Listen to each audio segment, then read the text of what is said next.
말씀을 이제 드리겠습니다. 박자청은 이제 실록에도 나쁜 말밖에 없어요. 좋은 말은 딱 한 번 나옵니다. 좋은 말 딱 한 번은 마지막에 말씀드리고요. 이 양반은 생물이 좀 명확합니다. 그리고 영해박씨예요. 근데 영해박씨는 그 시조가 누구냐면 신라시대 박재상이라는 재상 아시죠? 그 충신의 대명사잖아요. 신라의 왕을 2번이나 꾸고 일본에서 절기를 지키고 죽은 사람, 그쪽 집안이에요. 심지어 고려에서 조선으로 넘어갈 때도 조선의 편을 들지 않았어요. 근데 박자청은 아닙니다. 그리고 나중에 세조가 왕위를 찬탈할 때도 단종의 편에 서지 세조의 편에 쓰지 않아요.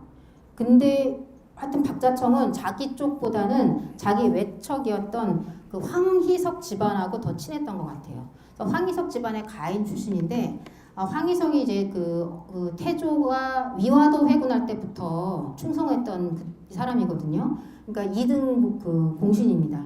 근데 요 사람 그 박자청이 발탁하게 된 계기는 1392년쯤에 이제 그 갑자기 어느 날 태조의 동생 의안대군이 형님이 보고 싶은 거예요. 한밤중에 형님을 보기 위해서 갑니다. 근데 궁궐 앞에 딱 갔는데 표식을 안 갖고 왔어요. 궁에 아무나 들여보내줄 수는 없잖아요. 그래서 나 표식을 안 갖고 왔는데 나 누군지 알지? 들여보내줘. 근데 그때 국문을 지키고 있던 사람이 박자청이었습니다. 박자청이 안 된다. 표식 없어 못 들어간다 그래요. 그러니까 의안군이 이제 발길질을 한다 얼굴에다가 뭐 이런 놈이 다 있는데 끝까지 매를 맞으면서도 문을 열어주지 않아요. 그러니까 이성계가 이제 왜 이렇게 걸밖에 소란스러운가 다 얘기를 들었을 거 아니에요. 그 다음날 의안대군이 화가 나가지고 막 들어오면 저놈 당장 저기 내쫓으라고. 근데 이성계가 점잖게 자기 동생을 꾸짖죠. 저런 신하가 있기 때문에 내가 한밤중에 다리 2다리 뻗고 자는 거다. 네가 표식을 안 갖고 왔으면 당연히 안 들여보내주는 게 맞는 거 아니냐 그러면서 박자청에게 은대를 하사합니다. 그러고 나서 너는 오늘부터 나를 근시에서 보필하라. 그래서 그때부터 데리고 다니기 시작하는데 또 한 번 이제 태조가 눈여겨보게 된 계기가 그 조선 초기까지의 왕들은 세종까지도 궁궐 한 군데 가만히 있지 않습니다. 그러니까 서울 안에 있는 궁궐뿐만이 아니라 개경 갔다 함흥 갔다 평양 갔다 막 돌아다녀요. 이성계도 어디 사냥 좀 갔다가 이제 유숙을 하게 되는 거예요. 길거리에서. 그럼 유막이라고 이제 천막 텐트 같은 거 쳐놓고 안에서 자는데 이제 박자청이 이제 숙직을 쓰는데 보통은 이제 한밤중에 숙직 쓴다 그러면 술도 한잔 하고 졸기도 하고 뭐 이럴 텐데 박사청은 끝까지 부동자세로 지키는 거예요. 그러니까 태조가 괜찮으니까 들어가서 쉬라고 좀 쉬었다 나오라 그러는데 아니라고 자기 일은 이거 지키는 거라고 그러고 겨울밤을 꼬박 새면서 지킵니다. 마치 옛날에 그 풍신수길이 자기 상사의 그 신발을 이렇게 가슴에 품고서 밤새도록 겨울에 있었다고 한 것처럼 박자청도 끝까지 자리를 이동하지 않고 그날 밤새 태조의 유막을 지켜요. 그러니까 태조가 이제 딱 보니까 손재주 좀 있는 것 같고 너 어디서 일하고 싶냐 하니까 성공감에서 일하고 싶다 해서 성공소감으로 발탁을 해버려요. 그러면서 개성연화궁을 짓는데 투입이 됩니다. 아마 적어도 이때 박자청과 김사행은 만났을 거라고 생각을 합니다. 이제 개성연화궁 신궁에서 이제 건설 현장에서 이제 김사행을 만나고 배우는데 어느 날 갑자기 김사행이 죽었잖아요. 개성과 한양의 모든 공역을 담당하고 있던. 그럼 이거를 이제 이어서 누군가를 해야 되는데 그걸 이어받은 사람이 박자청이에요. 그러니까 박자청으로서는 제대로 된 건축 교육을 안 받았잖아요. 김사행은 천부적인 재질이 있고 국제적 감각도 있고 아는 게 많은 사람이었지만 박자청은 그게 아니거든요. 굉장히 열심히 노력합니다.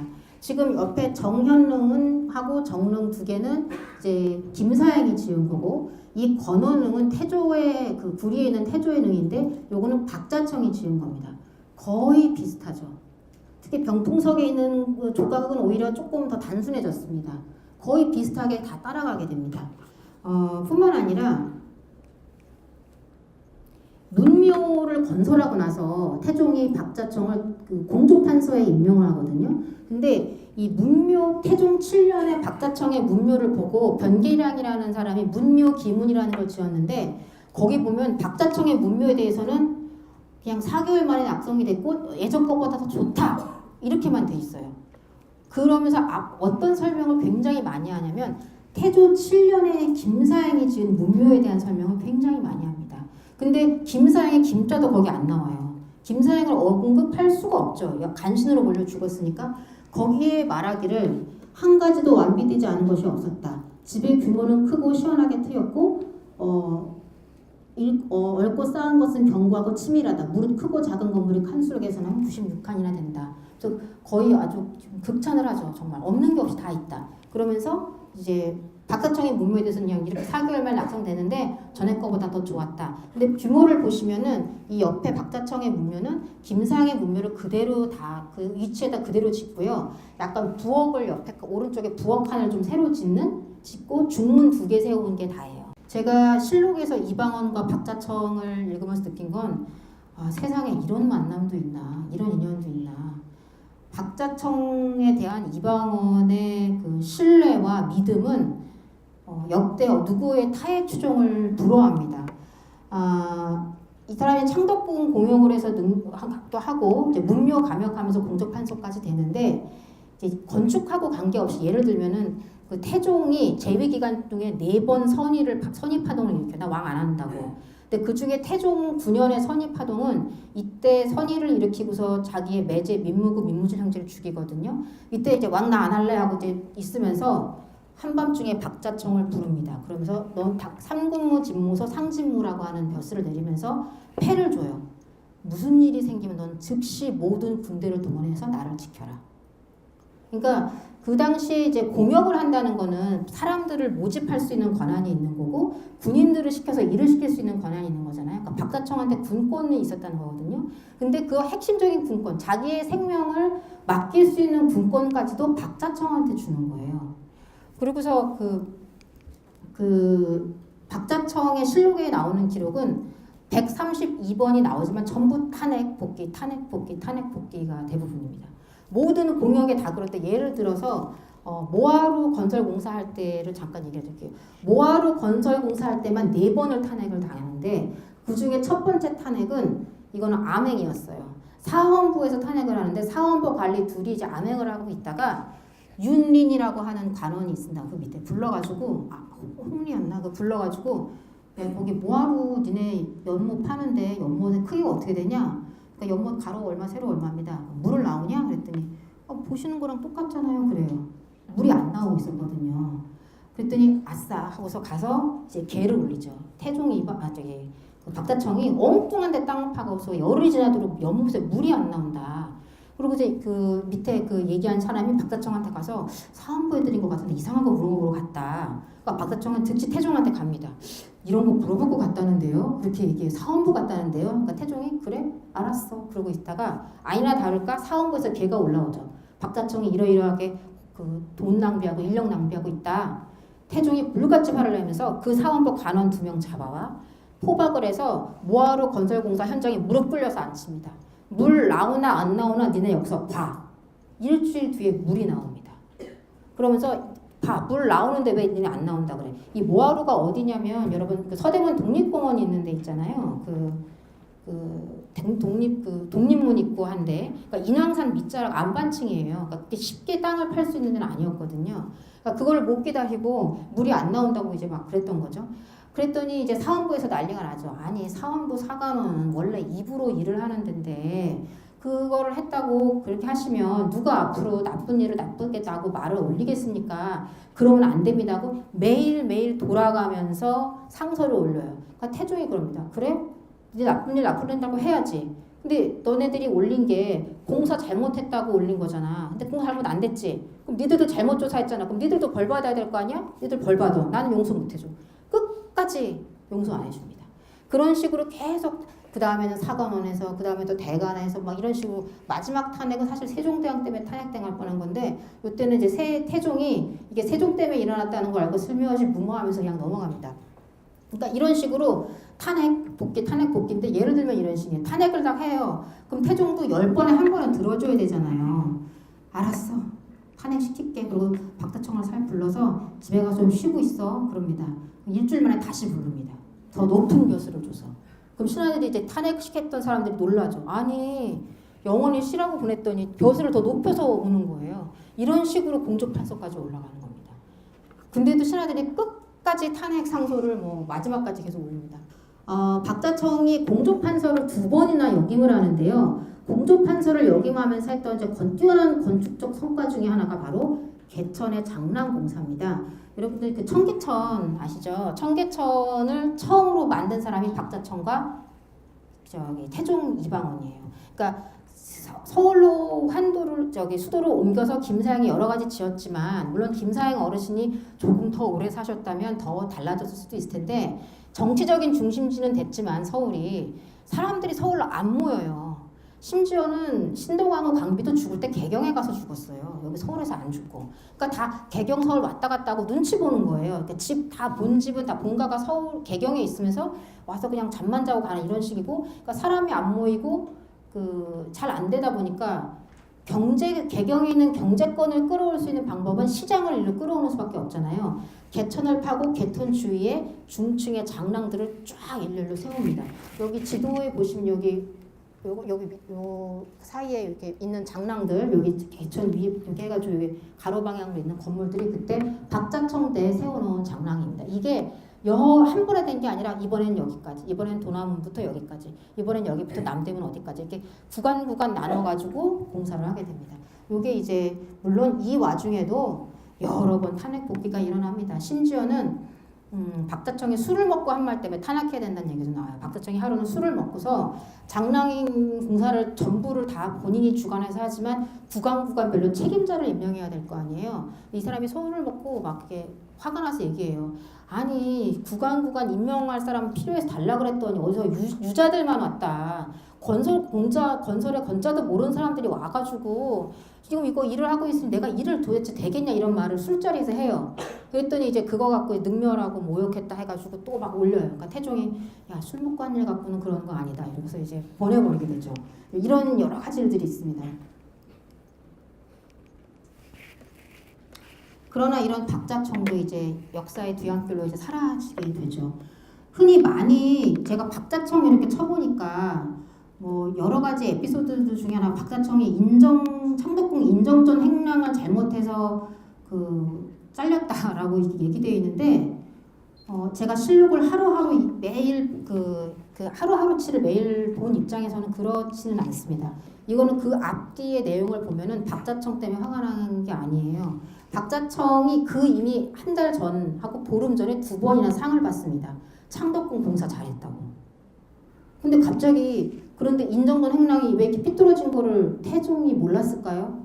그건 이미 다 알고 있었고 실질적으로 탄핵을 하게 된 거는 박자청하고 박신이라고 하는 두 사람이 함께 탄핵을 당하는데 태핵의 이유는 이렇습니다. 박자청이 이때 창덕궁만 공사한 게 아니라 수강궁, 지금의 창경궁도 공사하고 있었고요. 태평관도 공사하고 있었어요.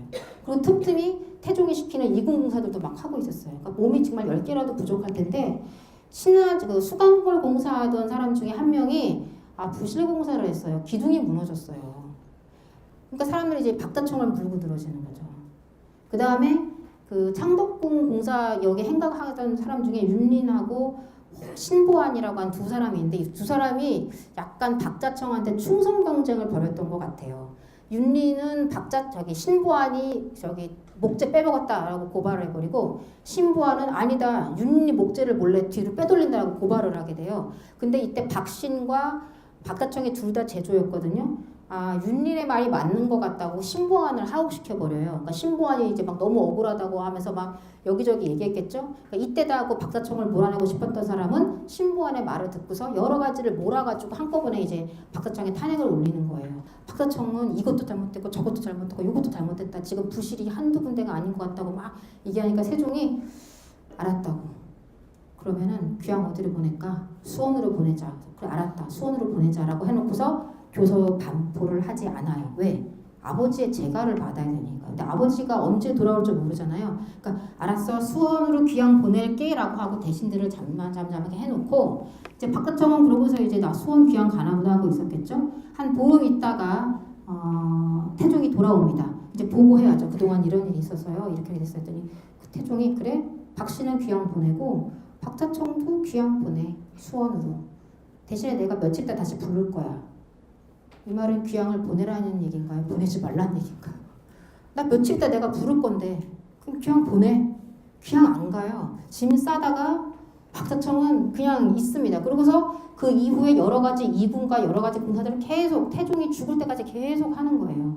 그래서 그런 게 일이 있고 그 다음에 이제 태종이 이제 죽기 전에 태종이 그 자기 즉위시에 하고 싶었는데 못한 것 중에 하나가 서울 성곽을 수축하는 일이었거든요. 근데 이때 당연히 이제 박사청이 제조로 들어오는데 문제가 뭐냐면 이제 이때는 태종도 아이 그래 저기 이제는 너가 좀 해봐라. 이미 자기 부인 원경왕후도 이미 죽었을 때였고 세종 네가 좀 이제 한번 해봐야지 하고 자기는 뒤에 이렇게 앉아 있고 세종이 이제 회의를 주도하게 하거든요. 근데 박자청은 김사임 같은 일은 정치력은 없었던 것 같아요. 그냥 직독직해 하는 스타일이죠. 뭐든지 무식하게. 그래서 자꾸 싸우는 거예요. 그러니까 태종이 그러니까 상황으로 물러나 있을 때였죠. 그냥 박자청 보고 잠깐 쉬라고 이제 얘기를 하는 거죠. 자기도 이제 물러날 때가 됐고 이제 새로운 시대가 왔고 왜냐하면 세종은 그 당시로서는 고려를 경험하지 않은 조선에서 태어난 조선의 신세대 왕이잖아요. 이제 그러니까 세종에게 맡기기로 하고 이제 집에 가 있는데 얼마 안 있어서 이제 태종도 돌아가시죠. 그러니까 태종이 돌아가신 곳도 박자청이 지어준 집에서 돌아가셨고요. 그 박자청의 마음이 어땠을까 생각이 듭니다. 그래서 세종은 당연히 자기 아버지가 가장 아꼈던 신하 박자청에게 무덤의 공역을 맡기고 박자청도 굉장히 온 마음을 다해서 이거를 합니다. 약간 오바하는 기사도 있어요. 뭐 인력을 10,000명을 징발해달라 말하든가 막 이렇게 해서 막 좀 약간 오바하기도 하다가 이 절에다 헌룡에다 잘 모시고 나서 성물 공사까지 마치고 나서 그 다음에 그러니까 태종이 돌아가신 1년 뒤에 자기도 이제 죽음을 맞이하게 됩니다. 할 일을 다 한 거라고 생각을 한 것 같아요. 박자청이 죽고 나서 세종은 3일 동안 조회를 하지 않습니다.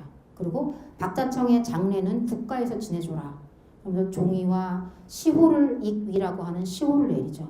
박자청은 어쨌든 기록에는 뭐 자기는 실록에 그렇게 기록에 남을 줄 몰랐겠지만 기록에는 그렇게 남지만 죽는 순간까지 역사상 가장 영예로운 건축가고 김사행이 서울이라는 곳에 주춧돌을 놓고 기둥을 놓았다면 박자청이 딱 대들보까지 딱 쌓은 거고요. 그 뒤에 나오는 건축가들은 뭐 기와 모양을 바꾼다든가 지붕의 모양을 바꾼 정도라고 보면 되지 않을까 싶어서 제가 이 두 명의 건축가에 대해서 말씀을 드렸습니다. 좀 드라마틱한 건 모르겠네요. 감사합니다.